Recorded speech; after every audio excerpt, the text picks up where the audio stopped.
सिल्लोड येथे माजी केंद्रीय मंत्री रावसाहेब पाटील दानवे साहेब यांचा सत्कार करताना भाजपचे सोयगाव तालुका सरचिटणीस गुलाबराव पाटील कोलते, सावड दबारा, सिल्लोड येथे भारतीय जनता पार्टीचे कार्यालयाचे उद्घाटन माजी केंद्रीय मंत्री रावसाहेब पाटील दानवे साहेब यांच्या हस्ते करण्यात आले।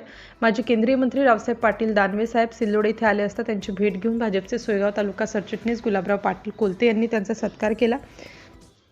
भाजपचे अल्पसंख्याक मोर्चाचे प्रदेशाध्यक्ष इद्रिस भाऊ मुलतानी यांची मुस्लिम समाजाच्या राज्यस्तरीय अभ्यास समितीच्या अध्यक्षपदी राज्यमंत्री दर्जा नियुक्ती झाल्याबद्दल व विधान परिषदमधून निवडून आलेले आमदार सुहासभाऊ शिरसाट यांचाही पुष्पगुच्छ देऊन सत्कार भाजपचे सोयगाव तालुका सरचिटणीस गुलाबराव पाटील कोलते यांनी केला।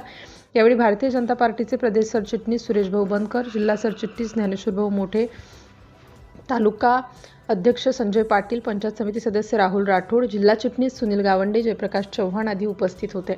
भाजपचे अल्पसंख्याक मोर्चाचे प्रदेशाध्यक्ष इद्रिस भाऊ मुलतानी यांची मुस्लिम समाजाच्या राज्यस्तरीय अभ्यास समितीच्या अध्यक्षपदी राज्यमंत्री दर्जा नियुक्ती झाल्याबद्दल सत्कार करताना भाजपचे सोयगाव तालुका सरचिटणीस गुलाबराव पाटील कोलते हे होते।